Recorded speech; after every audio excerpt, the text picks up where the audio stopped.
Ya, me dirá el profesor César. Ahí está. Buenas noches a cada uno de ustedes. Bienvenidos nuevamente al segundo taller que tenemos programado con ustedes para continuar desarrollando el fortalecimiento pedagógico en lo que corresponde al área de ciencia y tecnología y a sus competencias. ¿Me avisan, por favor, cuando aparece el PPT? ¿Me avisan? ¿Ya lo pueden Ahí ver? está, sí, ya se nota. Excelente. Gracias, maestra. Entonces vamos a continuar. Bien, a ver, vamos a empezar recordando un poquito las competencias del área de ciencia y tecnología, justamente la primera competencia que es indaga. ¿Se acuerdan que les había dicho que esta competencia es fundamental para que nuestros estudiantes puedan construir sus conocimientos, ¿verdad? Entonces, en ese sentido, los estudiantes para que puedan desarrollar esta competencia necesitan desarrollar 5 capacidades. La primera era problematiza, que incluía, si hablábamos de los desempeños, la redacción del problema, la identificación de las variables y la formulación de la hipótesis. Y una segunda capacidad habíamos visto que era precisamente diseño estrategias para hacer la indagación, donde ustedes han visto la serie de pasos, como podemos ver aquí en este recuadro celeste, y luego registra los datos a partir de la experiencia para posteriormente desarrollar la cuarta capacidad analiza. Entonces vamos a concluir con unos ejemplos en casuísticas acá respecto a la competencia indaga para luego pasar a la segunda competencia que es la competencia explica. A ver, no sé si hay un voluntario aquí. Miss Natividad, ¿puedes leer por favor la casuística número 1? Miss Natividad, un voluntario para leer la casuística número 1.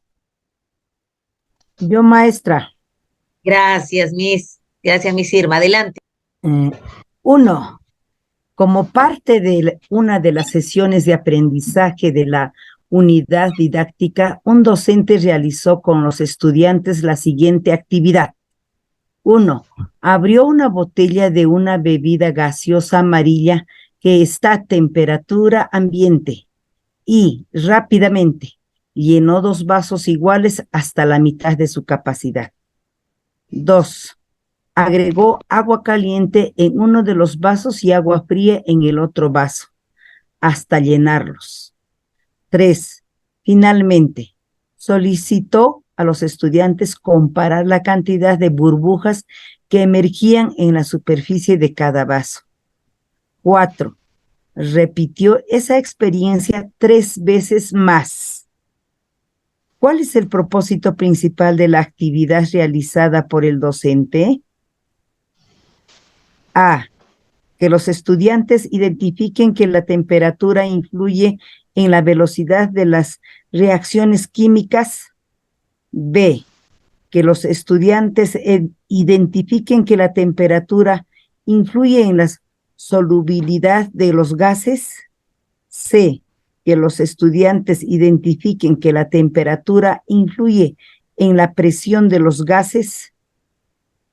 Gracias, Miss Irma. Entonces, ¿qué es lo que ha hecho la maestra? A ver, vamos a leer lo que ha hecho la maestra. Dice que ha abierto una bebida gaseosa amarilla. ¿Cómo está esa bebida amarilla? ¿Cómo está? A ver, Con la ¿quién se temperatura anima? ambiental. Ah, muy bien. Está a temperatura ambiental. ¿Qué quiere decir eso? Que la maestra, a propósito, ¿qué es lo que está haciendo? Tiene la bebida a la temperatura ambiental. Perfecto. Y ella ha llenado 2 vasos exactamente iguales con la bebida. Luego, ¿qué ha agregado a cada bebida? A uno de los vasos que le echó. Agua fría y al otro agua caliente. Muy bien. ¿Para qué creen que les habrá echado eso? ¿Qué es lo que Para ver quiere las ver? burbujas. Para Quiere ver el ver burbujeo. Muy bien. Entonces, ¿ese burbujeo en función de qué?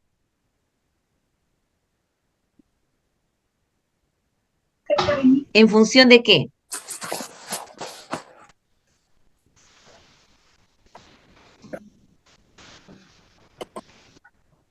A ver, pensemos. ¿Qué cosa echó? ¿Cuál es lo diferente que echó acá?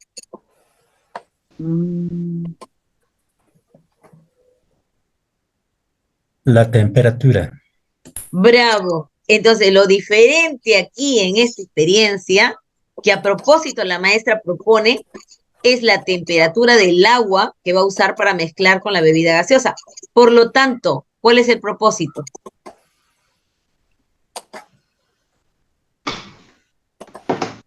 ¿La A, la B o la C? ¿Qué dicen? A ver, los leo en el chat que han puesto. A ver, todavía no ponen nada. ¿Cuál es? ¿La A, la B o la C?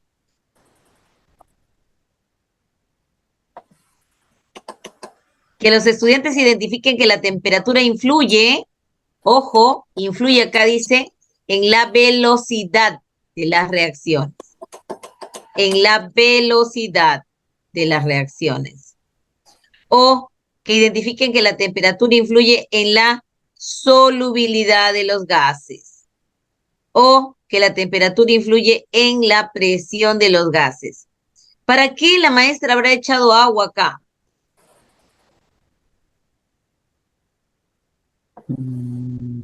La presión. ¿Presión? ¿El líquido excede? ¿El líquido sale por acción de poner un poco de agua? No. Entonces, ¿sería presión? No, solubilidad. Ah, muy bien. Entonces, ¿eso qué quiere decir? Que el líquido lo que va a hacer aquí es disolver el gas. ¿Estamos todos de acuerdo? Entonces, ¿cuál es la respuesta? La B. La B. Lo que la maestra quería precisamente era identificar de qué manera la temperatura del agua hacía más o menos soluble a la bebida. Muy bien, en ese caso, entonces, la respuesta que tenemos en claro es la alternativa, ¿cuál? B. B. La alternativa B, porque lo que la maestra quiere es ver de qué manera la temperatura del agua hace más o menos soluble esta bebida gaseosa. ¿Hasta ahí estamos, maestros? ¿Se entendió o no? Una consultita, profesora. Sí, le escucho.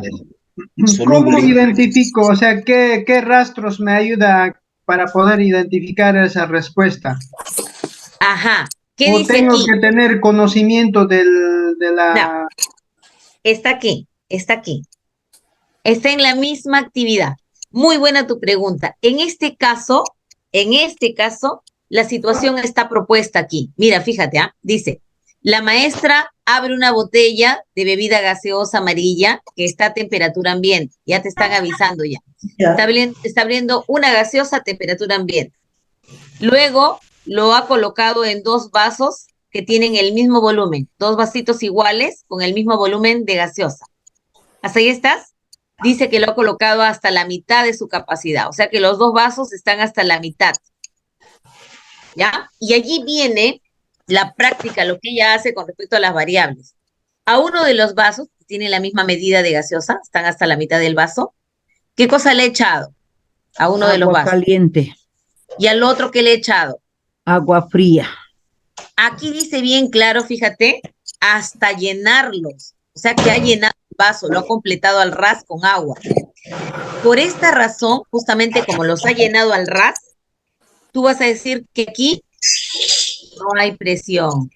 Porque ¿qué pasa cuando hay presión? Si los gases ejercen presión, ¿qué pasaría con la bebida? Ejercen presión. ¿Qué pasa con la bebida? Se puede rebalsar. Correcto, maestro. Si hubiese presión, la bebida rebalsa, lo cual no está sucediendo. Dice que la maestra ha completado el vaso al ras con agua, completo. O sea, si antes tenía hasta la mitad gaseosa, ahora le he echado a uno agua fría y al otro agua caliente. Y mira lo que dice luego, Finalmente solicitó a los estudiantes comparar. ¿Qué cosa está comparando? La cantidad de burbujas. Ahí estaba la respuesta. Lo que ella está comparando es la cantidad de burbujas. Y esa cantidad de burbujas que se produce en el vaso, ¿en función de qué? De haber puesto ¿qué? Agua caliente y agua fría. Correcto. Entonces, lo que ella estaba viendo es cuánto se había disuelto la bebida gaseosa en el agua caliente y en el agua fría. Aquí no había velocidad de reacción química. ¿Por qué no había velocidad de reacción química? ¿Por qué no era este? Porque no ocurre ningún factor de una reacción química. Y ahí sí, de repente, maestro Stanislao, necesitabas un poco de teoría. Una reacción química se produce cuando ocurre un cambio de calor, un cambio de color, perdón, un desprendimiento de calor o un sonido. Por ejemplo, cuando tú prendes la cocina, tú escuchas el salir del gas. Prendes y ¡pum! Se estalla como un pequeño sonido y se prende el fuego de color azul, ¿cierto? Sí. Allí, cuando tú prendes la cocina, hay una reacción química. El gas propano se está convirtiendo en dióxido de carbono y agua. ¿Te das cuenta? El gas propano, este que usamos para la cocina, se transforma en dióxido de carbono y en agua. En ambos en las mismas cantidades y por eso tú ves la llama azul. Pero cuando hay más dióxido de carbono, lo que tú vas a ver ahí en tu cocina es un fuego de color anaranjado, no azul. La combustión es completa, entonces la llama es azul. La combustión es incompleta y produce más cantidad de dióxido, el fuego de tu cocina será de color anaranjado. ¿Me entendiste, maestro? Cuando hay una reacción química, siempre hay algo que va a cambiar. Cambia el compuesto. Y al cambiar el compuesto, lo que tú observas es cambio de coloración, desprendimiento de calor o sonido. ¿Me entendieron? Sí, maestra. Pero en este caso estaba claramente definido que era el agua caliente el que producía diferente solubilidad, no presión, porque la bebida no se cae. Acá dice bien claro, hasta llenarlo. Si lo llena completamente el vaso, quiere decir que la bebida en sí no está empujando al líquido, no, lo está llenando nada más con agua. Y lo que va a comparar aquí es la cantidad de burbujas en función a cuánto se ha disuelto el gas en el agua, si es caliente o si es fría. ¿Ya? ¿Te respondí, maestro Stanislao? Sí, profesora, gracias. Listo, continuamos entonces. En esta actividad, así como lo ven, ¿cuál es la variable independiente?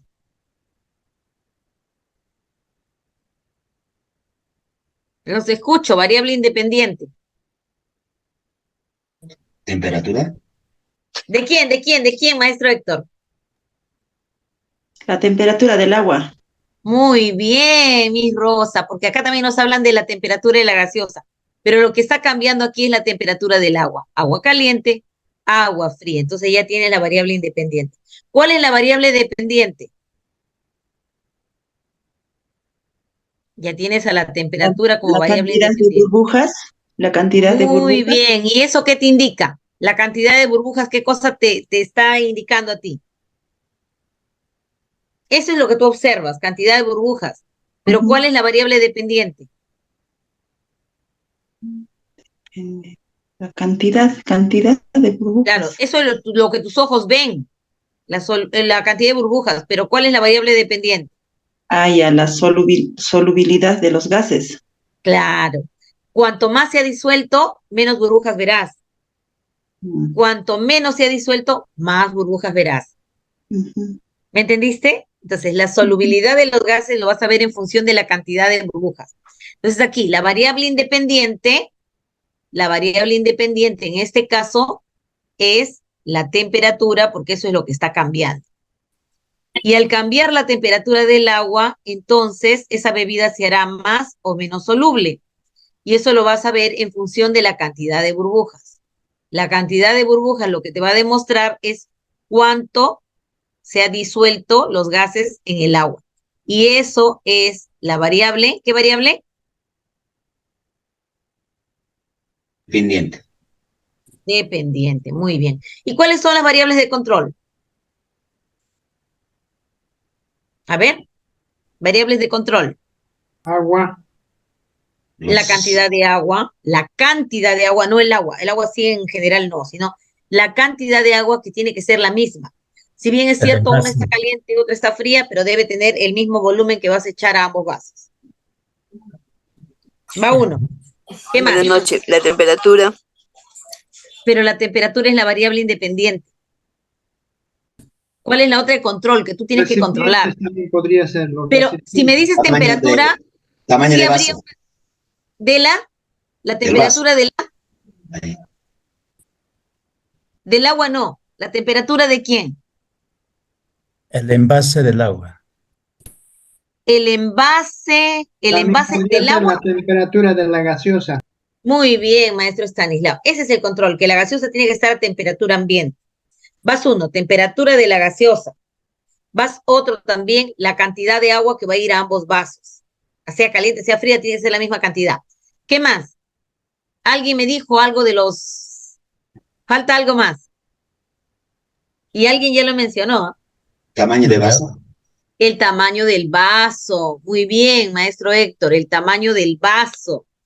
Ahora, el vaso puede tener el mismo tamaño, pero si uno es de plástico y el otro es de vidrio, ¿será? El tipo de envase.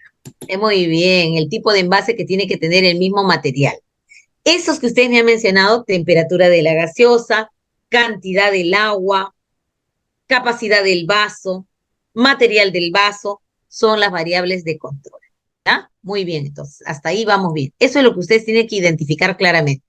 Entonces, aquí ya tienen ustedes, vamos a ver qué dice acá, como ya han entendido cuáles son las variables, va a ser más fácil para ustedes la identificación. Listo. Ahora sí, ¿qué nos preguntan? Vamos a ver. Número 2, maestro Héctor, te invito a leer. Una estudiante propone usar agua mineral con gas en lugar de la bebida gasificada amarilla. ¿Qué variable modificaría la estudiante? A, la variable independiente. La variable dependiente. C, la variable control. Ahora sí, la niña dice, no hay que usar gaseosa. No, en vez de gaseosa, usemos agua mineral que tenga gas. No gaseosa, sino agua mineral. ¿Qué está cambiando? La variable independiente, la variable dependiente o la variable de control. En esta actividad Control. ustedes ya identificaron a las variables. De control, de control. ¿Por qué, maestro Bernardino? Dime por qué me dices que es la variable de control. Porque la variable dependiente igual va a continuar el mismo. Ahora, Ya, la variable, la variable ya, independiente igual también, ¿no? La temperatura. ¿del? ¿Temperatura de quién? En vez de la gaseosa, ¿no? En vez de la gaseosa está usando agua, pero ¿qué es lo que aquí cambia la situación? ¿La temperatura de quién? En de agua mineral. ¿Sí? ¿Eso? ¿Están seguros? ¿Qué variable? ¿Cuál es la variable independiente, maestro Rolando, aquí? Recording in progress. ¿Cuál es la variable independiente?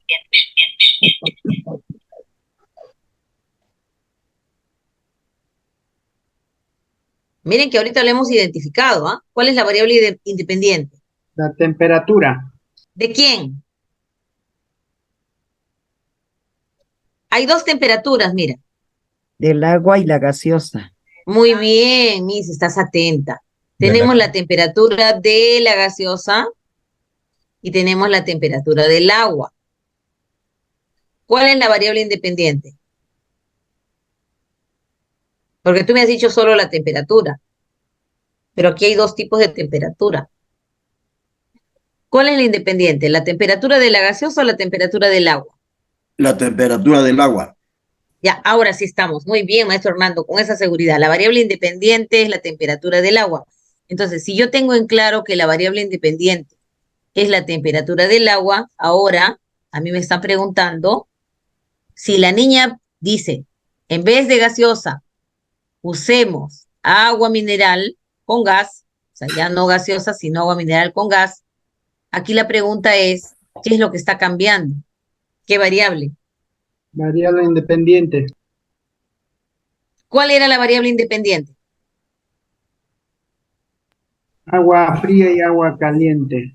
Entonces, si ella dice que hay que cambiar gaseosa por agua mineral con gas, ¿qué está cambiando? De control. ¿Por qué, maestro? Dime, ¿por qué?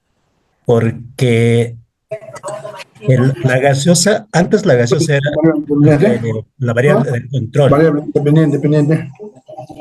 Ya, Ahora el agua mineral se está convirtiéndose en vez de la gaseosa. muy bien. No estás cambiando el agua fría y agua caliente porque el procedimiento va a ser el mismo. Claro. Entonces, no estás cambiando la variable independiente. Y como muy bien dijo alguien, si la variable independiente se mantiene, entonces la dependiente también. ¿Sí o no? Entonces, lo único que tú estás cambiando, ahora sí, con seguridad, dígame, ¿qué es? Variable de control. Control. Solamente la de control. Porque tú no estás cambiando la temperatura del agua, que sí es lo que va a modificar la cantidad de burbujas que tenga esa agua gasificada. ¿Se entendió? ¿O no? Está claro. Está claro, ahora sí. Si la variable independiente era la temperatura del agua, entonces la cantidad de burbujas va a ser mayor o menor en función a la temperatura. Esas dos variables no han cambiado. Lo único que estás cambiando es la bebida, que tú estás controlando que esté en la misma capacidad en los dos vasos. Nada más, por eso es la variable de control. Muy bien, muy bien. Hasta ahí estamos bien. Ahora, un voluntario para leer la siguiente. A ver, maestro Goreman, la número 3, por favor.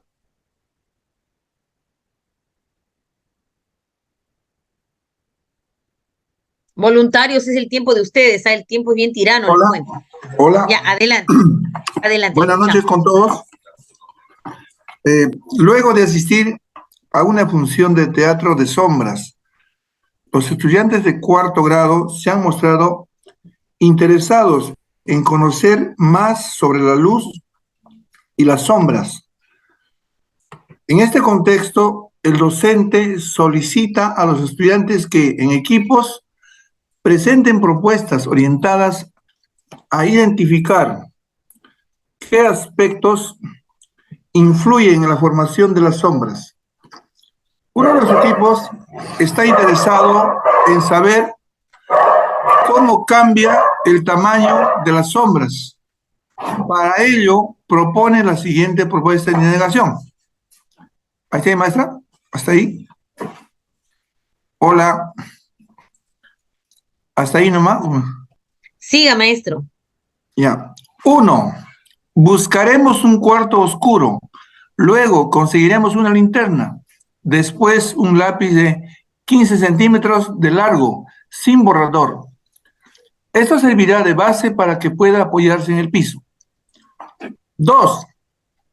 En el cuarto oscuro ubicaremos el lápiz en posición vertical sobre el suelo y alumbraremos el lápiz por 1 minuto a diferentes distancias. Las distancias son las siguientes. Primero, la linterna encendida se ubica a 5 centímetros del lápiz. Después a 10 centímetros del lápiz. Finalmente a 15 centímetros del lápiz. 3. Observaremos lo que pasa con el tamaño de la sombra del lápiz. Gracias. Ya está, siga leyendo las preguntas. ¿Cuál es la variable independiente en la propuesta de indagación de los estudiantes? A. El tiempo en que la linterna ilumina el lápiz. B. La distancia entre el lápiz y la linterna. Y C. La longitud de la sombra del lápiz.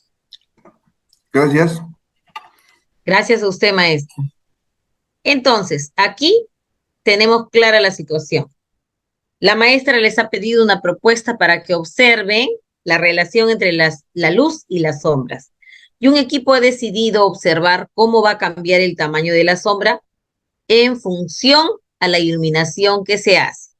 Y allí tienen la propuesta. En esa propuesta de los estudiantes Indíquenme ustedes cuál es la situación que cambia.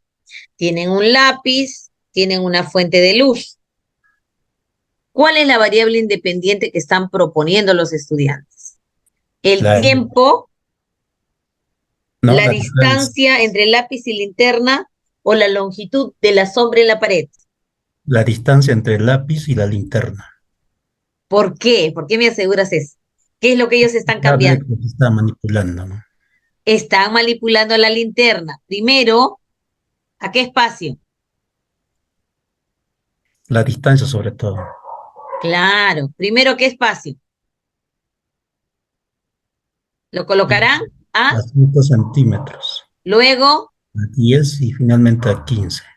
ajá. O sea que lo que ellos están cambiando a propósito es la distancia del lápiz y la linterna. Primero 5, luego 10, luego 15.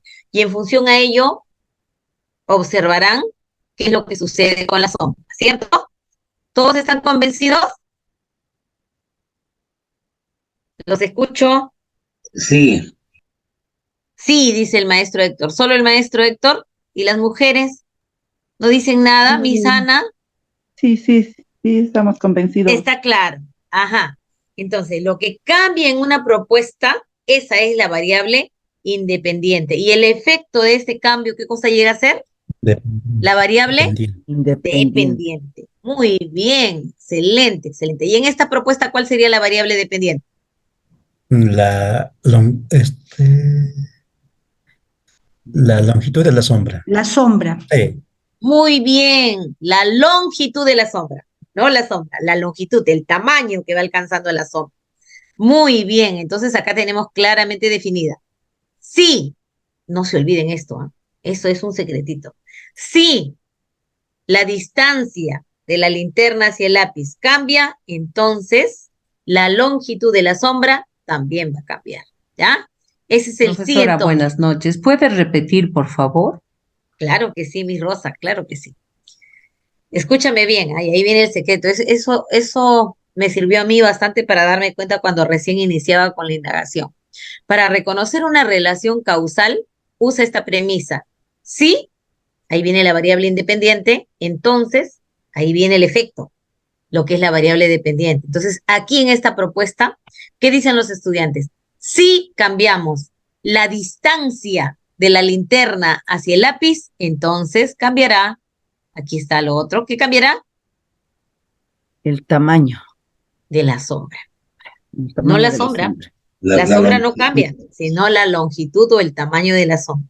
Entonces, La si distancia. cambias la distancia viene a ser tu variable independiente, entonces la longitud de la sombra también cambiará.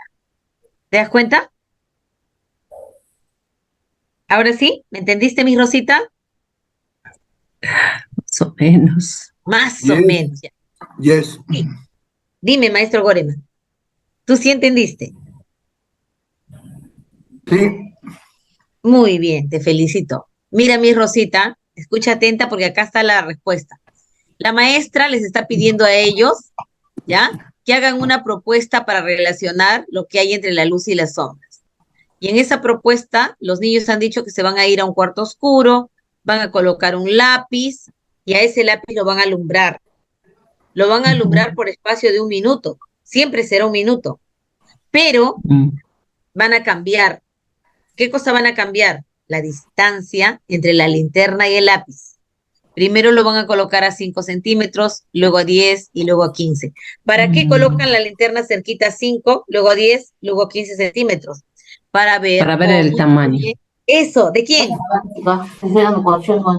¿Tamaño de quién? De la sombra. De la sombra en la pared. Excelente. Ahora sí, creo que mi Rosita ya entendió. El tamaño de la sombra en la pared. Ya está. El tamaño de la sombra en la pared. Eso es, ¿cierto? Excelente. Ahora sí les felicito porque ya se dieron cuenta. Si es así, la distancia es la variable independiente. La variable dependiente, ya me has dicho tú que es el tamaño de la sombra. ¿Y cuáles vendrían a ser las variables de control? A ver, díganme, variable de control. El tiempo en que la linterna ilumina el lápiz. Perfecto. Tiempo, muy bien, mi Irma. El tiempo es 1 minuto en los 3 momentos. 1 minutito. ¿Qué más? Otro control. El cuarto, la oscuridad del cuarto. La oscuridad del cuarto, el mismo lugar, el mismo ambiente. Bravo, maestro. ¿Qué más? Otro control. El tamaño del lápiz debe ser el mismo también. Perfecto, porque si imagínate, se ponen a alumbrar un lapicito que tenga 10 centímetros o que tenga otro 15, obviamente la sombra no va a ser igual. Muy bien, tamaño del lápiz, ubicación, donde coloquen al lápiz, tiene que ser la misma siempre, no pueden cambiar el lápiz de posición con respecto La al cuarto. linterna también. La linterna que tenga la misma potencia. Bravo. ¿Qué más? ¿Hay algo más? Ya han dicho, el tiempo va a ser 1 minuto cada vez. 1 minuto, el tamaño del lápiz, la posición en la que se coloque el lápiz y también la orientación de la linterna, porque imagínate tú que la linterna la orientes de esta manera y luego así y luego para abajo, ¿no? La orientación también tiene que ser la misma, la potencia, la orientación. Muy bien, ahora presten atención, ¿eh? Todo lo han identificado acá, variable independiente, dependiente y las de control. Ahora, ¿qué te están preguntando? Fíjate. Vamos a estar atentos, esta la voy a leer yo. Ya está, ahora sí, ya lo borré. Y ahora lo vamos a leer. Tomando en cuenta el propósito del equipo, ¿cuál de estas alternativas es un ajuste? Un ajuste que es necesario para que hagan una mejor propuesta. Si bien es cierto aquí la propuesta es clara, dice, voy a iluminar por 1 minuto a diferentes distancias del lápiz con la linterna, voy a mantener todo igual, todo lo estoy haciendo de la manera en que se ha propuesto. Hay algo que ellos tienen que mejorar. ¿Qué será esa mejora en su propuesta de indagación? A, incluir una experiencia en la que coloquen la linterna y el lápiz juntitos. O sea, que no haya distancia, sino que los pegues, linterna y lápiz. Utilizar un lápiz de diferente longitud en cada experiencia. O sea, que tu lapicito no tenga 15 centímetros, sino que tenga 5, 10 y 15. Finalmente, medir la longitud de la sombra. ¿Qué creen que les ha faltado acá? Medir la longitud de la sombra. Si no, ¿cómo se darían cuenta de la consecuencia? ¿Qué ha cambiado o no en función? ¿No? Muy bien, excelente tu respuesta. Entonces, les faltó indicar que no es solamente ver el tamaño de la sombra. No, ¿qué pasa con el tamaño de la sombra? El tamaño puede decir que aumentó, que disminuyó, pero no están viendo si aumentó o disminuyó en función de la distancia. Para ver en función de la distancia, ellos necesariamente tendrían que medir la longitud de la sombra. ¿Está claro? ¿Se te va aclarando el camino? Sí. Con respecto a las variables. Muy bien, los felicito. Ahora, en ese equipo, María comenta lo siguiente. María dice, yo quisiera hacer una indagación. Quisiera colocar la linterna en otras orientaciones, manteniendo la misma distancia, ya no 5, 10, 15, ya no, manteniendo la misma distancia, para ver lo que pasa con la sombra. Primero, yo colocaría la linterna, mira, ahí está la linterna, delante del lápiz. Luego, apuntaría hacia la base del lápiz. Y luego apuntaría, ojo que aquí ya no se mueve la linterna a las distancias, sino qué cosa está moviendo.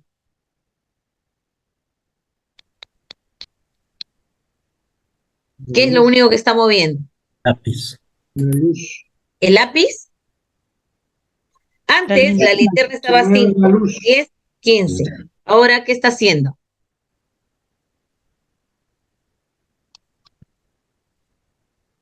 ¿Qué está haciendo con la linterna?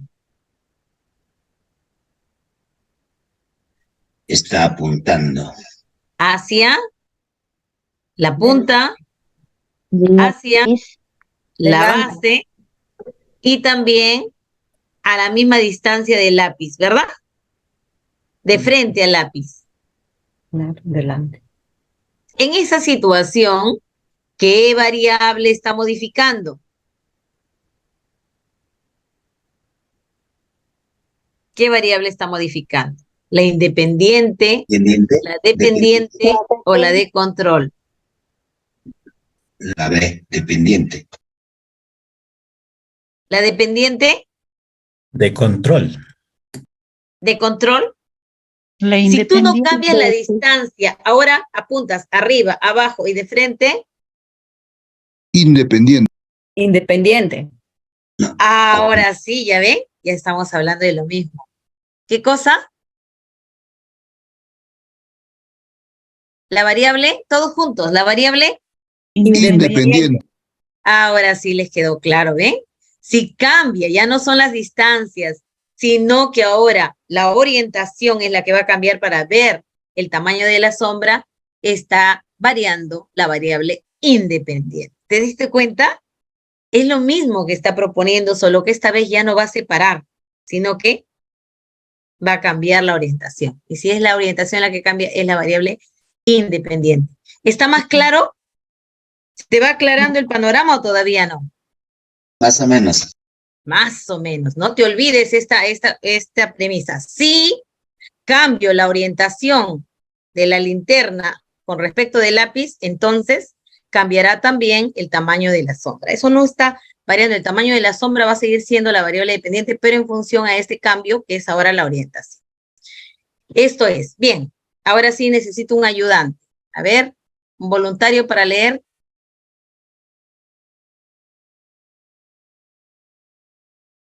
Una Miss. Vamos a pedirle a Miss Clotilde de repente, o Miss Lourdes. Miss Clotilde. El tiempo es de ustedes, le va a quedar corto. A ver, los escucho. Buenas noches, colegas. Estoy un poquito mal, Roca. Ah, ya. Lee un párrafo y luego le damos pase a otro. Los estudiantes están desarrollando una unidad didáctica relacionada con describir cómo funcionan las máquinas simples de su entorno. Bien, vamos a darle pase. Gracias, Misita. Muchas gracias por el esfuerzo. Miss Doris. No se preocupe, Miss. Te entiendo, te entiendo. Miss Doris, ¿puedes continuar? No. Siga, siga. Otro voluntario, ¿ves? Voluntario ahora. ¿Yo puedo, maestra? Adelante, Miss, bienvenida. Ya, en este contexto, un equipo de estudiantes, luego de conocer cómo es el funcionamiento de la puerta del aula, ha notado que esta, que debería permanecer abierta, se cierra cada cierto tiempo por una fuerte corriente de aire. Por eso, le comentan al docente, bueno, ahí está tapado, no lo veo. ¿Que sería adecuado colocar? Que sería adecuado colocar una cuña debajo de la puerta para evitar que se cierre. A partir de la sugerencia de los estudiantes, el docente pide que planteen una propuesta de indagación para identificar el mejor lugar para colocar la cuña. A continuación se presenta la propuesta de un equipo. Paso 1. Conseguiremos una cuña de madera que tenga entre el tamaño necesario para atracarse en el espacio que hay entre el borde inferior de la puerta y el piso del aula. Paso 2. Colocaremos la cuña en la puerta alrededor de las 11 de la mañana, porque a esa hora suele correr bastante viento. Paso 3. Pondremos la cuña entre el borde inferior de la puerta y el piso del aula en 3 ubicaciones. A la altura de la manija, a la altura del centro de la puerta, a la altura de las bisagras de la puerta. Paso 4. Observaremos y anotaremos si en cada caso la puerta se cierra o no. Paso 5. Como mínimo repetiremos 2 veces el paso 3. Gracias, Miss, muchas gracias. En este caso, con la experiencia que tú tienes, si tú pones una cuña en la puerta, ¿esta puerta se cierra sí o no? Sí se cierra cuando hay viento, sí. ¿Aunque tenga la cuña? No se cierra. No, con la cuña ya no. Ah, muy bien. Entonces, ¿qué paso nuestros niños lo tienen errado?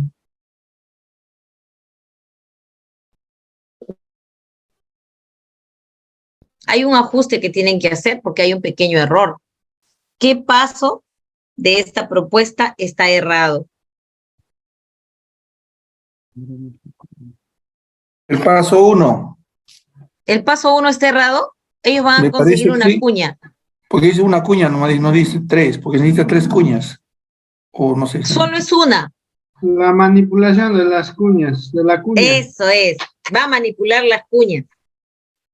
Va a manipular, no va a poner 3. Va a manipular las cuñas en 3 momentos diferentes. Uno lo va a colocar a la altura de la manija. En otro momento, esa misma cuña la va a colocar en el centro de la puerta. Y luego, en otro momento, esa misma cuña a las bisagras.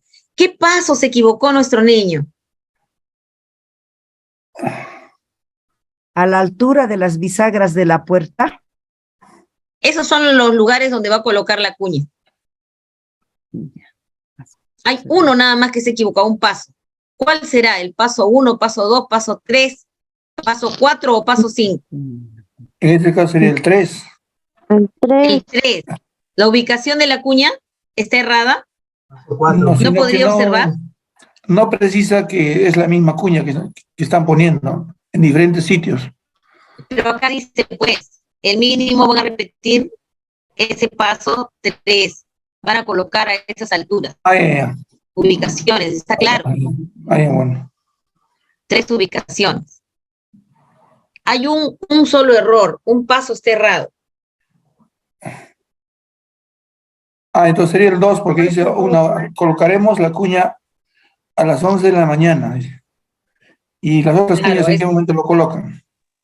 A las 11 de la mañana van a hacer todo ese problema. Van a observar. Ahí hay varios ajustes que hacer, pero hay uno principalmente que tienen que corregir y que está errado totalmente. ¿El 5? El 5. Van a repetir mínimo 2 veces para observar este paso número 3, ubicándolo a la altura de la manija, donde se abre la puerta, en el centro de la puerta y las bisagras.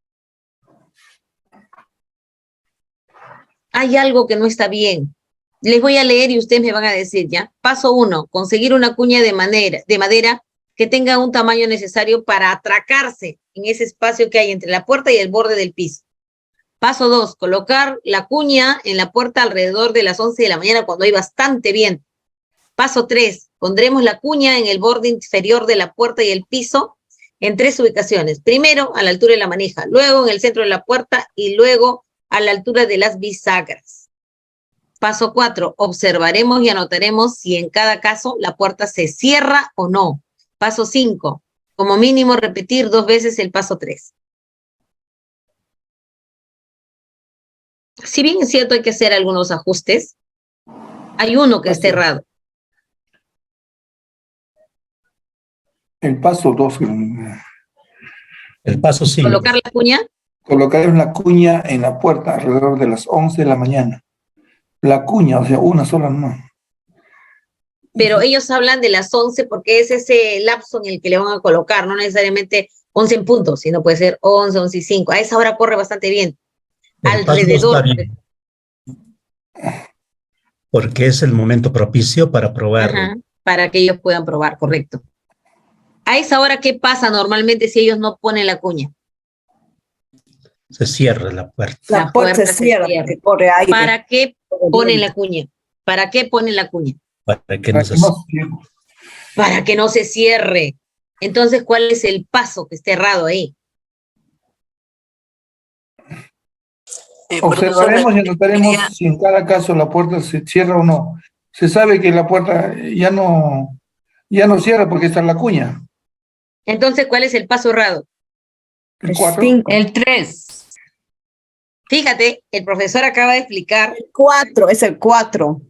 Ahora sí, el profesor nos acaba de explicar. Si están poniendo la cuña, esa puerta ya no se va a cerrar. Por lo tanto, ¿cómo va a notar si se cierra o no la puerta? Si está la cuña. La cuña se coloca precisamente para que esa puerta no se cierre. Entonces, si ese paso 4 es el errado, cuál es el ajuste. Si consideras eso, que la cuña ha sido colocada justamente en estas tres posiciones, mira, primero, este que tú ves está a la altura de la manija, donde jalas tú para que se abre y se cierra la puerta.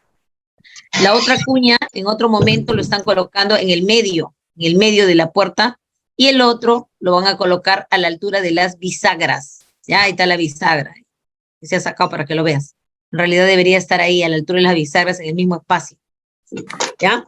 Entonces, como tienes la cuña en tres posiciones distintas, considerando que ya te diste cuenta cuál es el error del estudiante, y sabiendo el propósito, te dicen a ti, de esta indagación, cuál es el ajuste que deben realizar los estudiantes para mejorar su propuesta.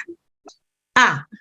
Identificar la fuerza máxima que ejerce la corriente de aire sobre la puerta. B. Emplear una cuña de concreto o cemento en lugar de la cuña de madera. Y C. Medir el desplazamiento de la puerta en lugar de identificar si se cierra o no. Facilito, ¿no? ¿Cuál es la respuesta? A, B o C. A ver, ¿cuál es? Si ya identificaste el error, ¿cuál es la respuesta? Maestro Iván, ¿cuál es la respuesta?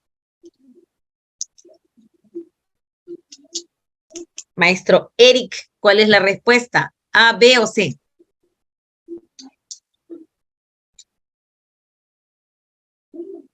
Aquí observamos que el paso 4 estaba errado, porque ya dijimos que si se pone la cuña, la puerta ya no se cierra. Por lo tanto, aquí me preguntan cuál es el ajuste que debe hacer mi niño, mi estudiante. ¿Cuál es el ajuste? Identificar la fuerza máxima que ejerce esa corriente de aire. Cambio la cuña que era de madera por una de cemento. O mido ahora el desplazamiento de la puerta. Medir. Yo creo que sería la A. La A. Fuerza máxima. Identificar la fuerza máxima que ejerce la corriente de aire sobre la puerta. O sea que para poner en qué lugar, ¿no? Y con qué, o sea, ver que si el viento es muy fuerte, ¿no? Entonces, en base a eso, el viento entonces... es muy fuerte. ¿Cómo calcularía tu niño la fuerza máxima? Cuéntame. Habría que ver con qué fuerza viene el viento, ¿no? ¿Con qué fuerza viene el viento? Por eso, ¿cómo lo mediría? ¿Cómo lo mediría? ¿Cómo lo podría identificar? Si ya agarrando la puerta, entonces bien. Entonces. Pero no lo van a agarrar, eso tendría un nuevo paso. Ellos solamente van a poner las cuñas. Y solamente te están pidiendo que a esto que ellos han propuesto paso 1, 2, 3, 4, que tú ya sabes cuál es el paso que está errado, lo reajuste. ¿Con qué instrumento mediría la fuerza máxima y para qué mediría la fuerza máxima? Maestra, sería la C. ¿Por qué? O sea, porque ya se puso la cuña y para medir el desplazamiento de la puerta que se ha hecho, que se está abriendo, hasta qué medida se abre la puerta, ¿no? Muy bien, porque justamente lo que el maestro dice, que va a ser la fuerza del viento va a ser diferente. Entonces, dependiendo del espacio donde esté colocada esta cuña, habrá una mayor o menor distancia de apertura de la puerta. ¿Sí o no?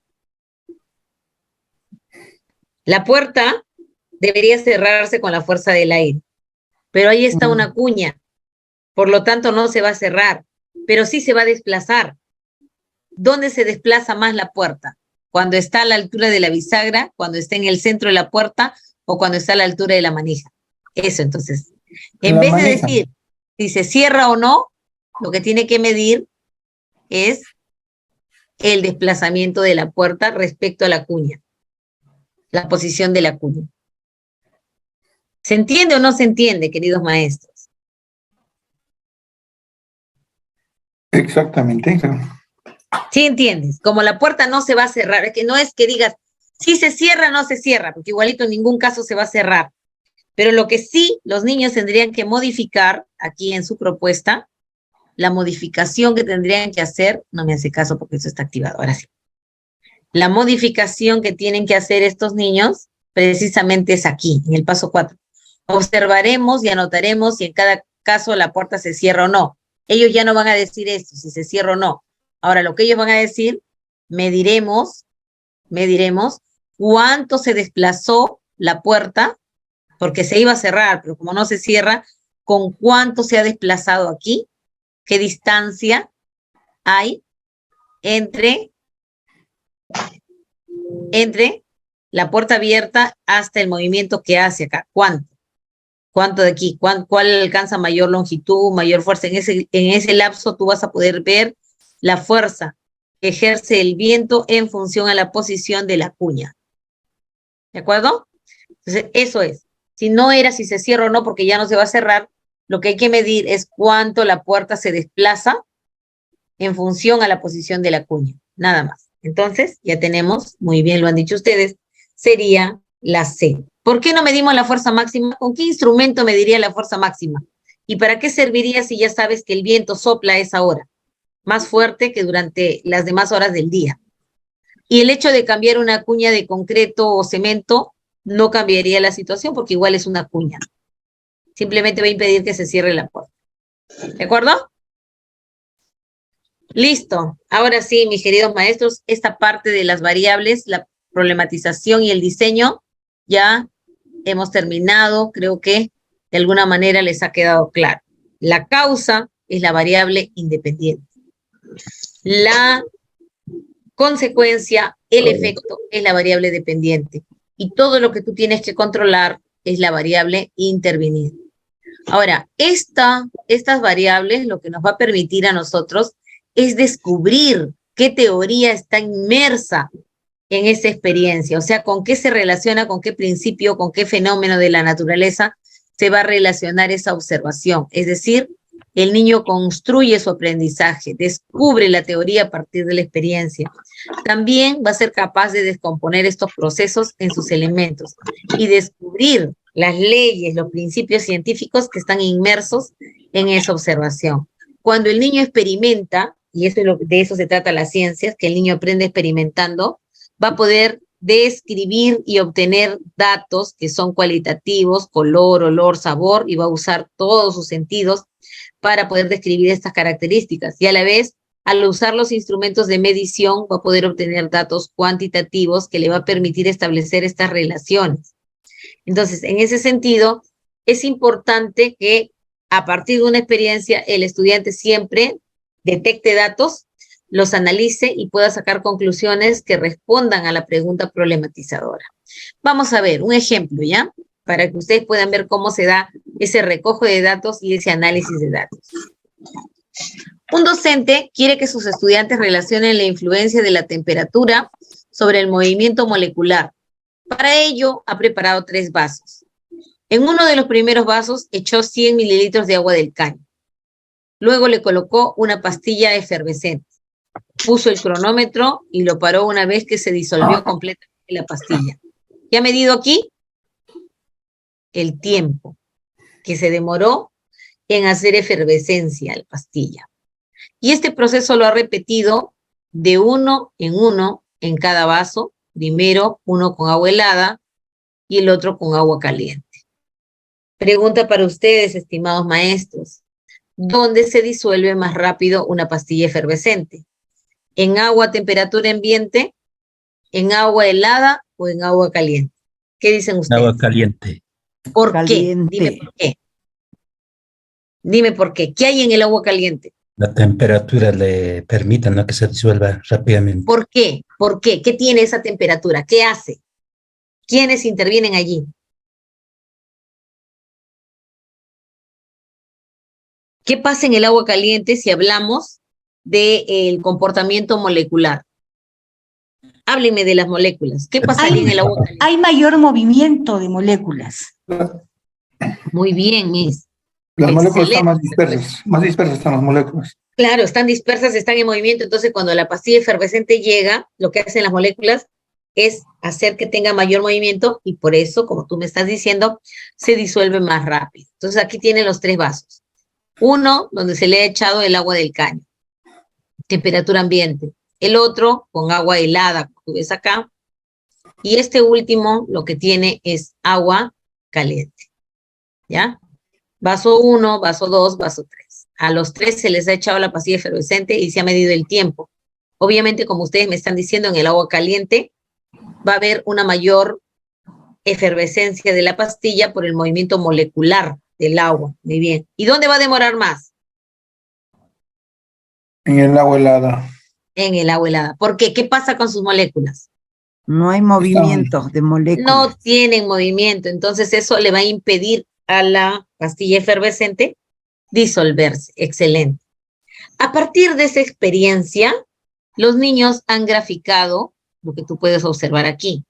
En función de la temperatura, el tiempo de efervescencia va a cambiar. La variable independiente siempre va a ir colocada en el eje X. Y la variable dependiente, lo que se va a observar, siempre va a ir en el eje de las Y. Porque de esto, de la temperatura, depende el tiempo que demore la pastilla. ¿De acuerdo? ¿Qué me están pidiendo a mí? Que identifique cuál de estos cuadros. Este de aquí que es el A, este de aquí que es el B, o este de aquí que es el C. ¿Cuál de los cuadros fue el que los niños recogieron para dibujar esta gráfica? Voy a observar qué dice acá. Cuando la temperatura era 10 grados Celsius, agua helada, entonces, ¿cuánto demoró la pastilla en disolverse? ¿Cuántos segundos? 97 segundos. 97 segundos. Cuando el agua estaba a temperatura ambiente, ¿cuánto se demoró? 57 segundos. 57 segundos. 57. Y cuando la temperatura estaba caliente a 34 grados, ¿cuánto se demoró? 44 segundos. Listo. En función a esto que los niños han graficado, ¿cuál fue la tabla que ellos habían recogido los datos? ¿La A, la B o la C? La A. A ver. La B. La A, muy bien, porque me dicen que a 10 grados demoró 97, a 19 demoró 57 y a 34 demoró 44 segundos. 57. Ajá, en cambio en la C me dicen que a 34 demoró más. Mira, cuando el agua estaba caliente, se demoró más. Este no es. Y este de acá que me dice, cuando estaba a 19, que es la temperatura ambiental, demoró 60 segundos y en el gráfico no hay ningún 60. ¿Te das cuenta? Por esa razón, como tú me estás diciendo aquí, la respuesta, el gráfico que tuvieron los niños al inicio fue el gráfico A. ¿Estamos de acuerdo? Sí. Un proceso inverso, ¿no? Pero en este caso tienes ahí la gráfica. Líneas. ¿Ahora sí? ¿Se entendió? Entonces, lo que tú observas, Sí. siempre lo vas a recoger en un cuadro de doble entrada. Recuerda siempre, la variable independiente siempre va abajo, en la Sí, se horizontal. entendió, se entendió. Qué bueno. Y la variable dependiente, que es lo que cambia, el motivo de la observación, siempre va a ir en las Y. ¿Ya? Qué bueno que lo hayan entendido. Entonces, ahora vamos a borrar todo esto, porque si no, no lo van a poder leer bien. Todo lo que hemos copiado acá lo vamos a borrar. Ahora sí. Fíjate, ahora, como ya entendiste que esa capacidad te permite a ti establecer una relación de las variables, entonces ahora seguimos con la siguiente capacidad que nos habla precisamente de este análisis de datos, porque de esas tablas y de esos gráficos que uno elabora, se va a sacar las conclusiones. La capacidad de analizar los datos durante la experimentación siempre tiene que estar enfocada al contraste de la hipótesis, si la hipótesis se cumple o no en esa indagación. ¿Para qué? Para poder responder a la pregunta y establecer las conclusiones, ¿ya? Es importante tener en cuenta que cuando hablamos de los diferentes ciclos, dependiendo de la complejidad, ya el estudiante va a utilizar tanto la tecnología, la búsqueda de información en las máquinas, y para el procesamiento de la información. Que aquí tú sabes muy bien que hay dos tipos de fuentes. Procesamiento de información de fuentes primarias cuando es el estudiante el que mide y describe lo que observa, y procesamiento de información secundaria cuando el estudiante busca información en los textos. Además, estos datos siempre el estudiante los va a trabajar en hojas de cálculo, puede trabajar con los Excel, donde el estudiante va a poder colocar los datos para que salgan ya las gráficas, ¿no? Se facilita también aquí la relación entre las variables, variable independiente y dependiente, independiente en el eje de las X, dependiente en el eje de las Y, ¿ya? Para lograr esta capacidad siempre hay que comparar datos cualitativos, lo que describe el estudiante, datos cuantitativos para comprobar la hipótesis. Y siempre estos datos, a la hora de ejecutar o formular las conclusiones, se tiene que relacionar definitivamente con información científica. Y solo así el estudiante va a poder sacar las conclusiones. Vamos a ver entonces a partir de la experiencia cómo mi estudiante va a poder sacar las conclusiones. A ver, un voluntario para leer, por favor. Necesito un voluntario. Yo lo leo, profesor. Gracias. Adelante. Ya, 8. Durante una clase sobre los hongos, un equipo realizó la experiencia y propuso la siguiente conclusión. Indagamos si las peras que se guardan en bolsa de papel tienen menos hongos que las peras que se guardan en bolsa de plástico. Después de realizar nuestro plan de indagación, hemos llegado a la conclusión de que cuando las frutas están en una bolsa de plástico, desarrollan más hongos que cuando están en bolsa de papel.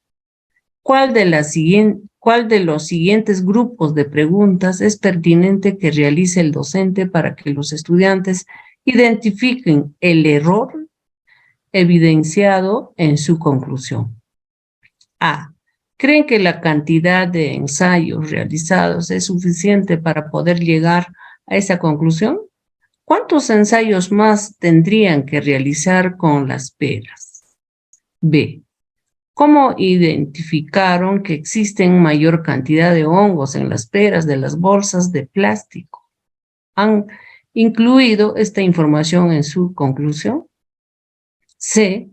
¿Emplearon un solo tipo o varios tipos de frutas en la indagación? ¿La experiencia que realizaron es suficiente para sustentar su conclusión? Gracias, Miss. A ver, ¿qué cosa han hecho los estudiantes? ¿Cuál ha sido aquí su variable independiente? Díganme, ¿cuál fue la variable independiente? El tipo de bolsas. Tipo de bolsa. Una bolsa era de papel y la bolsa plástico. ¿Con qué trabajaron? Peras. Con peras. peras. ¿Y qué querían? Las dejaron ahí Comprobar para dónde qué. se produce más hongos o menos Muy bien. hongos. Entonces, dependiendo si coloco bolsa de papel o bolsa de plástico, entonces las peras desarrollarán más o menos hongos. Listo, lo tienes clarísimo. Variable independiente, tipo de bolsa, variable dependiente, cantidad de hongos que se produce cuando la fruta está encerrada ahí, que en este caso es la pera.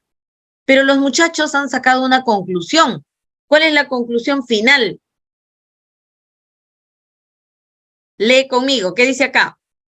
Cuando las frutas están en una bolsa de plástico, desarrollan más hongos que cuando están en bolsas de papel.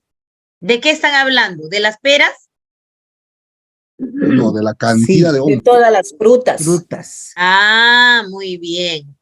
¿Y lo que ellos dicen como conclusión se cumple? No. No. No, no se cumple. ¿Por qué? ¿En qué fruta no se cumple? Solamente experimentaron con peras, no han experimentado con todas las frutas. Por lo tanto, ellos no pueden dar una generalidad, ¿sí o no? Porque imagínate que en vez de peras, estos niños hubiesen trabajado con manzanas. ¿Les hubiese funcionado? ¿Qué pasaba con las manzanas ahí? Bueno, en mi casa todos saben. ¿Qué pasa con las manzanas? Las manzanas se mantienen en una bolsa. Se mantiene por más tiempo, ¿no? Se mantiene por más tiempo porque tiene ¿qué cosa? ¿Por qué se mantiene por más tiempo? Porque tiene la cáscara más gruesa. Tiene cáscara más gruesa y además tiene menor cantidad de... Tiene menor cantidad de... hongos. Las manzanas, muy bien me has dicho que tienen una cáscara más gruesa, pero además con respecto de la pera, tiene menor cantidad de ¿qué? De líquido. De agua, de líquido, muy bien. Entonces, lo que produce generalmente la aparición de los hongos es la cantidad de agua que tiene una fruta. Por lo tanto, su conclusión aquí está errada porque ha generalizado como si todas las frutas tuvieran la misma cantidad de agua que tienen las peras. Si ya nos hemos dado cuenta del error, ¿con qué le ayudamos a que el estudiante se dé cuenta del error? Yo ya me di cuenta como maestra, ahora que él se dé cuenta. ¿Con la A, con la B o con la C? Con la C. Con la C, muy bien, Miss, porque le voy a decir, oye, ¿has trabajado con un tipo de fruta o con varios tipos de frutas? Entonces, ¿tu afirmación es para todas las frutas o solo para las peras? ¿Te das cuenta? Entonces, muy bien aquí, para que mi estudiante tenga una buena retroalimentación, yo le tengo que hacer las preguntas que están en el grupo C. ¿Ya? Hasta ahí, vamos muy bien. Ahora sí nos vamos al explica, que aquí sí ustedes están duchos y expertos. Si bien es cierto, la indagación es una de las competencias que más nos cuesta a los maestros, la competencia explica está inmersa tanto en el indaga como en el diseña, ¿no? Porque esta competencia va a permitir que el estudiante comprenda la teoría y la relacione con los hechos de su vida cotidiana. Entonces, esta competencia explica tiene solo dos capacidades. La primera es que el estudiante pueda comprender y construir sus argumentos, sus justificaciones, que comprenda, y así va a poder tener esa capacidad de justificar, ¿no? De dar ejemplos, de comprender los fenómenos y sus causas, ¿no? Y la otra es evalúa cuando este estudiante va a poder aplicar estos conocimientos de una manera controlada para poder cuidar su ambiente y te va a dar una opinión crítica sobre un hecho o fenómeno. Entonces, uno es comprende y la otra es evalúa las implicancias de este saber científico y tecnológico. Muy bien, vamos a ver entonces. Ahora yo te lo leo, ¿ya? El cólera es una enfermedad, no la cólera, sino el cólera. Es una enfermedad que está causada por una bacteria que se llama Vibrio cholerae, que se multiplica en el intestino del hombre, causando la liberación de agua y sales minerales. Esta enfermedad se adquiere a través de alimentos y agua que estén contaminados. Aquí nos pregunta, causa. ¿Qué es lo que produce esta enfermedad del cólera? Identifica la hipótesis que relacione, aquí tiene que estar claramente identificado, la variable independiente y la dependiente sobre la enfermedad del cólera. Ya me han dicho, ¿qué causa esta enfermedad? ¿Qué es lo que lo causa? ¿Qué es lo que lo provoca? Una bacteria que se llama Vibrio cholerae. ¿Y esta bacteria dónde está? Mire el texto. ¿Dónde se encuentra esta bacteria? En los alimentos contaminados. Alimentos y agua contaminada. Muy bien. Entonces ya tú sabes la causa. Y la consecuencia también ya la sabes. ¿Qué cosa causa? Me dice acá. ¿Qué causa? La enfermedad. ¿Qué causa? ¿Qué causa? Acá está. Liberación de agua y sales minerales. Muy bien, que el cuerpo libere excesiva cantidad de agua y de sales minerales. Por lo tanto, aquí me preguntan cuál es la única hipótesis que está relacionando estas dos variables. A, la enfermedad del cólera se produce porque la bacteria Vibrio cholerae se encuentra en alimentos y agua que están contaminados. Afirmativo. B, la enfermedad del cólera se produce porque la bacteria Vibrio cholerae se encuentra en los alimentos cocidos. C, la enfermedad del cólera se produce debido a que se transmite a través de las transfusiones de sangre. La A. ¿Cuál es? Ahora sí, sin dudar, me han dicho que esta bacteria está en alimentos y agua contaminados y que eso es lo que provoca la liberación de las aguas, del agua y de las sales minerales, es decir, causando las diarreas que matan a las personas, ¿no? Ahí está. Entonces, una de las causas es tomar agua contaminada. Perfecto, ahí estoy relacionando la relación causal. Ana vive en un pueblo en el que llueve mucho y hay industrias de derivados del petróleo. Por lo menos 50 camiones están entrando y saliendo todo el día de esa industria petrolera. Ana tenía una pecera en su patio y ahora ella está triste, ya que hace un mes Compró esa pecera con 20 peces y ahora solo le quedan 4. Ana siempre pensó que se habían muerto porque ella no los atendía bien. Y está triste porque no es así. Hay otra razón. A ver, lee la pregunta. Miss Irma, por favor, lee la pregunta. ¿Cuál sería la mejor validación acerca de la muerte de los pececitos de Ana? A. Los gases de las fábricas y vehículos se combinan con el color de la atmósfera, generándose la lluvia ácida, lo que fue la causa de la muerte de los pececitos. B. Los gases de los vehículos se combinan causando la muerte de los pececitos. C. Los gases de las fábricas y vehículos se combinan con la humedad de la atmósfera, generándose la lluvia ácida, causando la muerte de los pececitos. ¿Cuál será para ti? ¿Con qué se combinan? ¿Con el calor? Esos gases que se liberan en esta industria petrolera, ¿se estarán mezclando con el calor? ¿Qué se ha puesto aquí? La lluvia. ¿Entre los gases se están mezclando o se están mezclando con la humedad de la atmósfera? Con la humedad. Y están generando esa lluvia ácida, que como están en el patio, los pobres peces están recibiendo ese ácido y por eso se están muriendo. Porque con el calor no se podría mezclar tampoco, ¿cierto? Las mezclas se producen entre sustancias y la humedad obviamente es vapor de agua que sí hay en el aire. ¿Te das cuenta? O sea, hay una mezcla de gases y estos gases de las fábricas, esos gases contaminantes se mezclan con el vapor de agua, se genera la lluvia ácida y así los pececitos se han muerto. Muy bien. Radiación en los alimentos. Maestro Bernardo, lee, por favor. Y si no es el maestro Bernardo, un voluntario, si no se van a quedar con poquitos, ¿ah? Con poquitos ejemplos. Adelante, gracias. 11. Radiaciones en los alimentos. Son muchos los países que desde hace décadas permiten irradiar alimentos. En muchos casos para esterilizarlos, en otros para que maduren lentamente. Técnica que implica someterlos a radiaciones 1.000.000 de veces más intensas que los de una sesión normal de rayos X.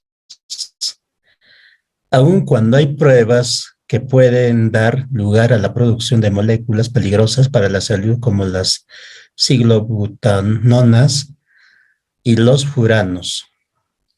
Evalúa las implicancias de la radiación en los alimentos e identifica la alternativa que puede concluir.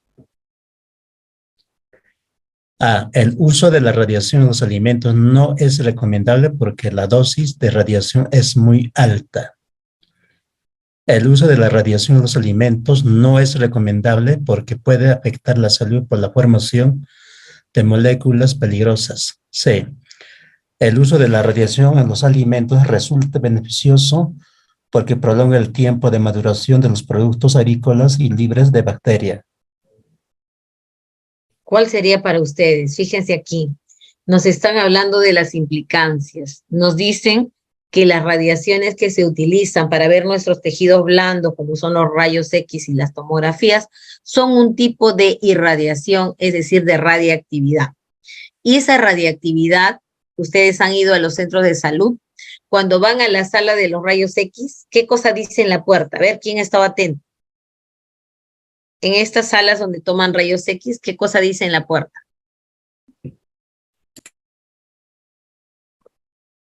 ¿Qué dice en la puerta? No entrar embarazadas. ¿Por qué crees que dice eso? ¿Qué pasa con esos rayos? Son peligrosos para la salud. Claro, porque van a atravesar los tejidos blandos y como el pequeño, el bebé que está en el vientre se está desarrollando, puede impedir la división de las células y puede crear una malformación, ¿cierto? En ese sentido, fíjate, esa misma radiaciones se utiliza en los alimentos. Se utiliza en los alimentos porque me están diciendo que con esta técnica, un alimento que normalmente se descompondría en una semana, va a tener un proceso lento de maduración y por lo menos al comerciante le conviene, porque ese alimento va a estar mucho tiempo sin podrirse. Entonces, esta técnica que se usa sobre los alimentos, dice, es 1.000.000 de veces más intensa que los de una sesión normal que nosotros nos ponen de rayos X. Aun cuando hay pruebas de que puede dar lugar a la producción de moléculas peligrosas. Hay 2 moléculas peligrosas por este tipo de proceso que sufren los alimentos. Uno es la producción de las ciclobutanonas y los otros los furanos, que son cancerígenos. Entonces se dice que el cáncer hoy se masifica y que casi todas las personas lo desarrollan porque, ojo, que todos tenemos las células cancerígenas. No hay ninguna persona en el mundo que diga yo no tengo. Todos tenemos células cancerígenas, pero no todos las desarrollamos. No de todos se dividen, no de todos se multiplican y no de todos hacen cáncer, solamente algunas personas que exponen más su organismo a este tipo de sustancias como son las ciclobutanonas y los furanos. En ese sentido, nos piden a nosotros que evaluemos las implicancias de esta radiación en los alimentos. En función a lo que hemos leído, que el irradiar estos alimentos, si bien es cierto, es benéfico para los comerciantes, puede producir moléculas peligrosas para nuestra salud. Entonces, ¿cuál sería la evaluación que hagamos de esto que están usando ahora en este mundo moderno para los alimentos? A. El uso de la radiación en los alimentos no es recomendable, porque la dosis de radiación es muy alta. B. El uso de la radiación en los alimentos no es recomendable, porque puede afectar la salud por la formación de moléculas peligrosas. C. El uso de la radiación en los alimentos es beneficioso, porque prolonga el tiempo de maduración de los productos agrícolas y los libera de bacterias. ¿Cuál es la implicancia que a nosotros nos interesa destacar de esa información? ¿La A, la B o la C? La C. Vamos a leer la C mismo. El uso de la radiación en los alimentos es benéfico, porque va a prolongar el tiempo de maduración de los alimentos y los libera de bacterias. Perdón, la B diré. Ah, ya, dice la B. El uso de la radiación en los alimentos no es muy recomendable, que puede afectar la salud, dado que se pueden formar moléculas peligrosas. Y eso es lo que acá me dicen, ¿no? Eso es lo que está aquí. Entonces, todos convencidos, díganme la respuesta. La B. La B, muy bien, la B. Entonces, las implicancias que hay en la salud, y de eso se trata precisamente, que de una información que saquen en el texto los estudiantes, ellos puedan analizar y puedan decir cuál es la implicancia que tiene el hecho de consumir este tipo de alimentos. Vamos a ver, ustedes conocen muy bien la fotosíntesis, ¿ah? Se la saben ustedes y lo enseñan a sus niños. ¿Cuál es el argumento que explica la transformación de la energía luminosa, de esta energía que recibe la planta, en energía química que luego es precisamente la glucosa, ¿no? El alimento de la planta. ¿Ya? Si esta materia orgánica, la glucosa, ¿cómo se convierte de energía luminosa? ¿Cómo termina transformándose en glucosa o savia elaborada? A. La clorofila atrapa la luz. Con esta energía las plantas combinan el dióxido de carbono con el agua y fabrican su alimento, que son los azúcares, la glucosa, es decir, ¿no? B. La luz solar llega a la hoja. La luz llega a la hoja. La clorofila de la hoja atrapa la luz. La clorofila atrapa la luz y la transforma en azúcar. Acá me dicen que la luz se transforma en azúcar, que es el alimento de la planta. La luz solar llega a la hoja. La hoja atrapa la luz. La hoja atrapa la luz.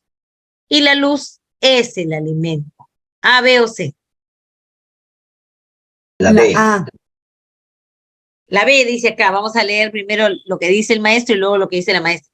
La luz llega a las hojas, la clorofila de la hoja atrapa la luz, la transforma en azúcar. O sea que la luz se transforma en azúcar. ¿Todos convencidos? ¿Es la luz la que se transforma o es el dióxido y el agua lo que se transforma? Es la A. Ah, muy bien, maestro Rolando. Lo que se transforma precisamente es el dióxido con el agua. El dióxido, carbono, oxígeno, el agua, hidrógeno. Justamente de ahí sale el alimento de la planta, savia elaborada, que es la glucosa, cuya fórmula proviene precisamente de esta unión, ¿no? Dióxido de carbono, mira, CO2, dióxido de carbono, más agua, el agua que toma la planta a través de las raíces, más agua H2O, y el resultado, gracias a la luz que llega, acá viene la luz del sol, triangulito energía luminosa, lo que produce precisamente es el C6, H12, O6. Y esto es la glucosa. ¿De dónde vino este carbono? De acá, de este de acá. ¿De dónde vino el hidrógeno? De este de acá. ¿Y de dónde viene el oxígeno? Justamente de estos oxígenos que está acá. Y como hay mucho, fíjate, hay mucho oxígeno acá, parte se libera para purificar el ambiente. Este no es el producto de la fotosíntesis. El producto de la fotosíntesis es este de acá, glucosa. Este es una secuela, una consecuencia. Gracias a la fotosíntesis, la planta libera al ambiente el oxígeno para nuestra respiración. Pero el producto de la fotosíntesis es este azúcar, la glucosa. ¿Ya? Muy bien. Durante una sesión de aprendizaje, un estudiante realiza el siguiente comentario. La planta solamente obtiene alimentos a través de la raíz. A partir de lo que ha dicho el estudiante, el docente quiere retroalimentarlo. ¿Cuál es el aprendizaje que debe considerar el docente en esa retroalimentación? El niño que ha dicho, las plantas obtienen alimentos solo a través de la raíz. Concéntrate en esto que ha dicho el niño. Las plantas obtienen alimento solo a partir de la raíz. ¿Cuál es el aprendizaje que el maestro tiene que tomar en cuenta para retroalimentar? A. Identifica que las plantas obtienen dos tipos de nutrientes mediante las raíces, agua y sales. B. Identifica que las plantas utilizan sus raíces para obtener materia prima y fabricar sus propios alimentos. C. Identifica que las plantas pueden tener raíces con distintas apariencias y cualidades que las hacen comestibles como la zanahoria y rabanito. Con eso que ha dicho el niño, ¿cuál es el único aprendizaje que tiene? ¿Cuál es lo único que sabe? A, B o C.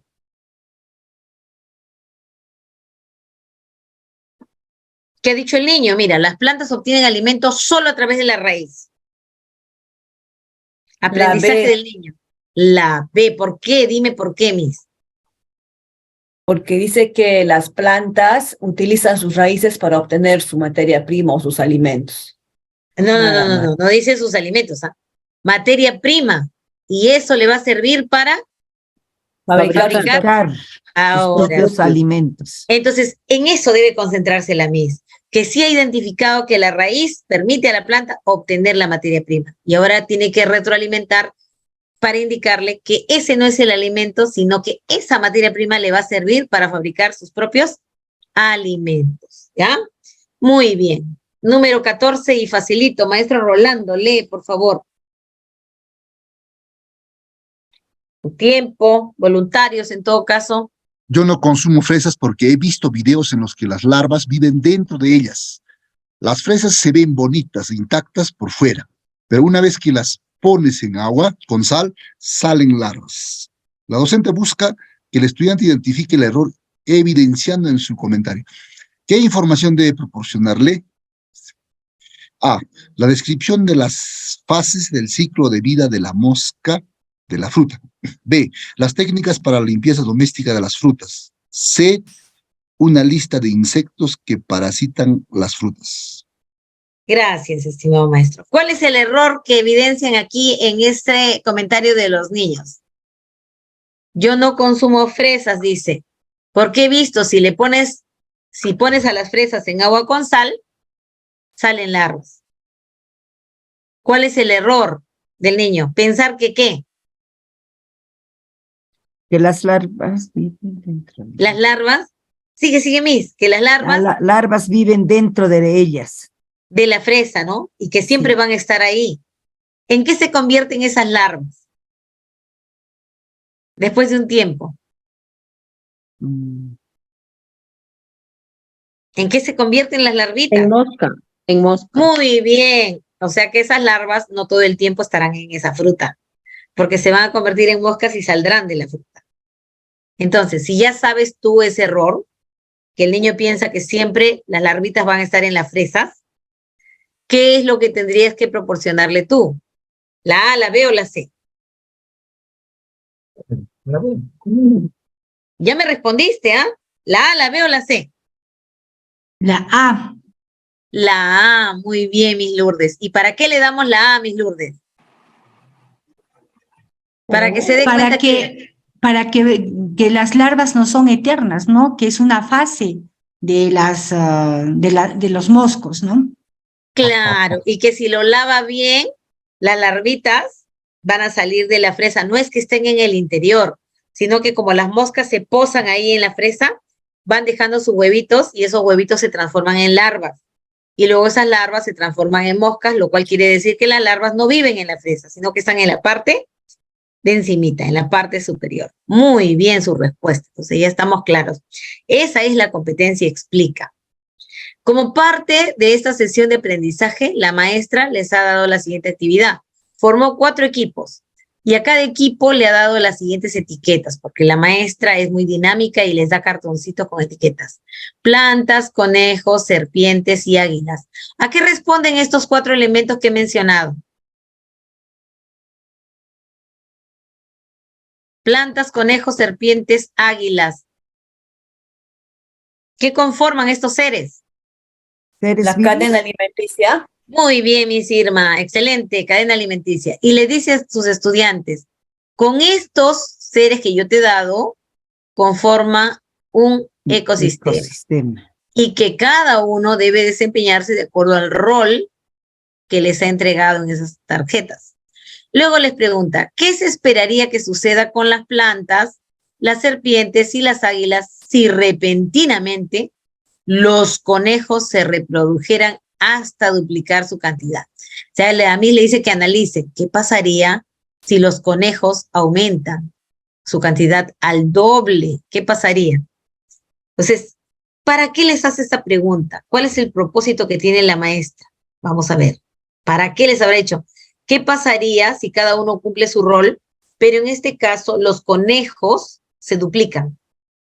A, que los estudiantes identifiquen componentes del ecosistema. B, que los estudiantes identifiquen la dinámica de las poblaciones en un ecosistema. Que los estudiantes identifiquen las relaciones interespecíficas. ¿Qué dices? ¿Qué es lo que quiere? ¿Para qué les ha puesto ese ejemplo? B. ¿Qué quiere que identifiquen? C. La dinámica poblacional de un ecosistema. Claro, porque si uno aumenta, ¿afecta o no afecta al resto? Claro. Claro que sí. Claro. Si hay más conejos, van a comer más pasto. ¿Te das cuenta? Y entonces, como habrá mucho alimento, también probablemente las serpientes y las águilas aumenten porque van a tener mayor cantidad de alimento. Y todo aumento en una población siempre va a afectar al ecosistema. ¿Te das cuenta? Entonces, la B, muy bien.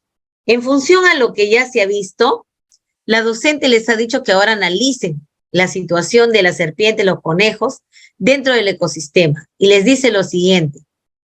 En un periodo de 4 meses sucede lo siguiente, la maestra les plantea. La cantidad de plantas, o sea, la cantidad de plantas del ecosistema aumentó en 40% de forma progresiva. Los 2 primeros meses, la cantidad de conejos disminuyó rápidamente en un 40%, manteniéndose sin más cambios hasta el 4.º mes. La cantidad de serpientes disminuyó progresivamente durante los 4 meses hasta quedar solamente 60% de la población inicial. La cantidad de águilas también se redujo, pero de una manera menos pronunciada, hasta llegar a un 70% de su población original en el 4.º mes. Luego la maestra pregunta, ¿no? Todos han ido disminuyendo, mientras que las plantas han aumentado progresivamente. ¿Por qué creen que las plantas aumentaron? ¿Por qué aumentaron? ¿Qué le pasó a los conejos? Porque disminuyeron los conejos. Hay menos conejos. cantidad de animales. Ahora sí, ahora hay menos cantidad de conejos, por lo tanto, la planta aumentó. Como había menos conejos, ¿quiénes fueron los perjudicados? Las serpientes. Y también las águilas. Claro, cuando había mucho conejo, ellos aumentaron. Pero como ahora tienen menos comida, ellos disminuyeron. Luego la docente les pregunta, ¿a qué se deben los cambios en ese ecosistema durante los 4 meses? Vamos a escuchar las respuestas de los estudiantes. Aníbal dice, surgió una enfermedad en los conejos. Betty dice, surgió una enfermedad en las serpientes. Y Crisanto dice, surgió una enfermedad en las águilas. Para que todo esto cambie, ¿quiénes fueron los responsables? Surgió una enfermedad en los conejos. Los conejos, porque ellos comieron menos pasto. Y al comer menos pasto, ellos desaparecieron, los perjudicados fueron nosotros. Aquí los únicos responsables de todo ese cambio, como muy bien lo dijo el maestro, son los conejos. ¿Quedó claro o no? De 2 cursos, bueno, asistente. Maestro Álvaro. Sí, sí. ¿Entendiste? ¿Entendieron quién era el responsable de todos los cambios? Sí, efectivamente, está claro. Ah, muy bien, maestro Rolando. Clarísimo, ¿no? El pasto aumentó porque los conejos disminuyeron. Los demás animales que eran consumidores disminuyeron porque disminuyeron los conejos. Los únicos responsables son los conejos. Muy bien. Ahora vamos a ver. Fíjate lo que hacemos en el aula. El director de una institución educativa tiene como propósito promover el enfoque ambiental en su escuela. Y les dice lo siguiente a los maestros. ¿Por qué es necesario promover el enfoque ambiental en nuestra escuela? A continuación, la respuesta de 3 maestros que expresan las razones principales para promover el enfoque ambiental en la escuela. Aníbal dice, escucha bien, porque eso lo tienes que tener claro. Los problemas ambientales que enfrenta el planeta son responsabilidad de los países considerados potencia mundial. Responsabilidad de los países considerados potencia mundial. Son estos países los que deben reducir la contaminación que generan. Es necesario que los estudiantes identifiquen las malas prácticas de estos países. Luego sigue Bruno, y Bruno le dice al director, si bien nosotros no somos parte de los problemas ambientales, ojo, nosotros no somos parte de los problemas ambientales, sí podemos y deberíamos ser parte de la solución a estos problemas para que no afecten tanto a nuestra vida. Por ello, tendríamos que trabajar el cuidado ambiental con los estudiantes en nuestra clase. Listo. Y finalmente Clara dice, los problemas ambientales mundiales son el resultado de las malas prácticas y hábitos locales que se van sumando y generan esta problemática. Por ello, tenemos que involucrarnos con los estudiantes en diversas acciones de toma de conciencia y cuidado del ambiente. ¿Quién tiene la razón? ¿Por qué es necesario promover el enfoque ambiental en la escuela? ¿Aníbal, Bruno o Clara? Clara. Clara. ¿Por qué? ¿Por qué, maestro Héctor? Muy bien, tu seguridad.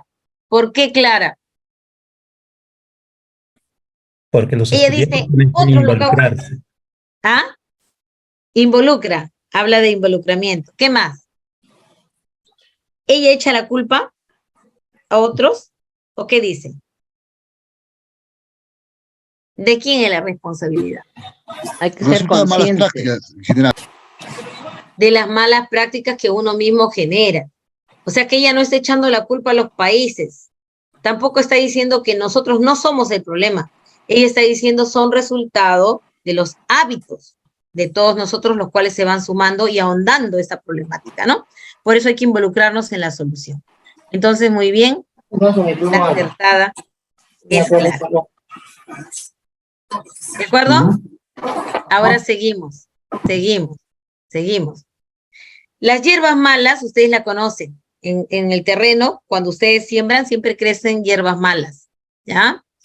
Estas no son deseadas, estas plantas. Estas plantas se caracterizan por su alta capacidad de dispersión y son muy resistentes en el ambiente. Por eso dicen hierba mala nunca muere, ¿no? Las hierbas malas disminuyen el rendimiento del cultivo porque le van quitando luz a las plantitas que van creciendo.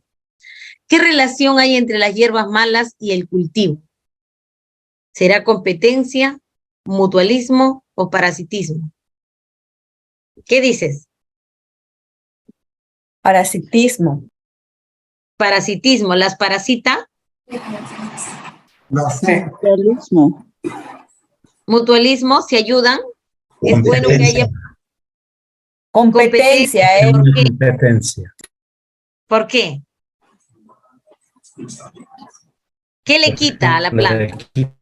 La luz. Los La nutrientes, la luz, todo eso. El agua le quita todo. Hay una competencia de ocupar espacio, ¿no? Por lo tanto, no es parasitismo porque no se aprovecha, o sea, no está encima de la planta, no crece en la planta. Un parásito generalmente vive a expensas del huésped. ¿Qué quiere decir? Que va a estar ahí, como por ejemplo la pulga en el perro, ¿no? Está ahí sobre el perro, pero esta no está sobre, sino le está quitando espacio. Por eso muy bien lo que me dices es competencia. Y nos vamos acá también por lo que ocurre en casa. Tomás tenía un gato y siempre estaba preocupado porque en su cocina había mucho pericote, ¿no? Un día regaló su gato y al cabo de 5 días Tomás vio que los pericotes habían aumentado. Se asustó mucho y preguntó, ¿qué ha ocasionado que aumenten estos pericotes?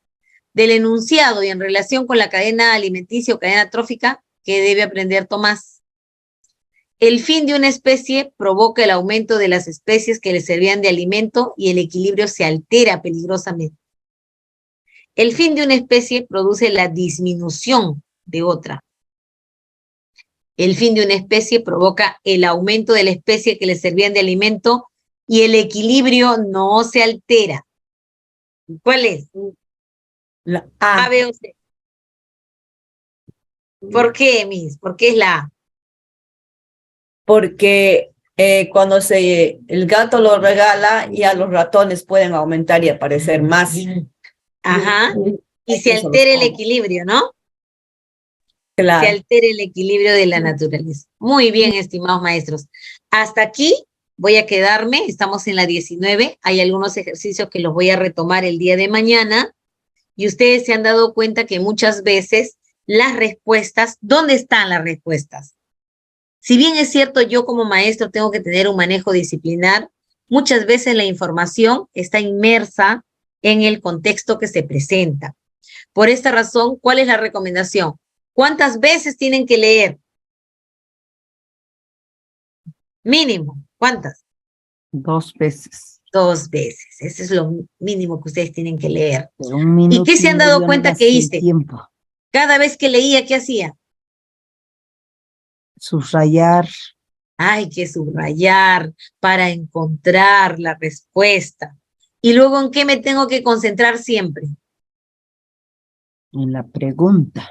En la pregunta. Muy bien, Miss Irma, has resumido todo lo que tenía que decirle. Excelente, maestros, por su aporte, excelente por su participación. El día de mañana estamos continuando el trabajo ya con la competencia diseña, que también es muy importante, y recordar que la competencia explica está inmersa en la competencia diseña. A ver, los que puedan, abran su cámara para conocerlos algunos y para recordarlos a otros que ya hemos estado en otros talleres allá en el Cusco, ¿no? De manera presencial también. Quienes pueden abrir, muy bien, Miss Lourdes, ya te estoy viendo. Me alegro de verte, Miss Lourdes. Qué bueno verlos por este medio. Muy bien, maestro Goleman. Gracias. Gracias, igualmente. Perfecto, gracias. Buenas noches. Buenas noches. Cuídense. Qué bueno, maestro Álvaro, que estás ahí, maestro Carlos. Qué gusto. Cuídense y nos vemos el día de mañana. Puntuales, por favor. Qué bueno, maestro Carlos, verlo. Miss Irma, gracias. Maestra. Cuídense. Nos vemos el día de mañana. Cuídense. Nos vemos. Hasta mañana. Gracias, hasta mañana. Hasta mañana.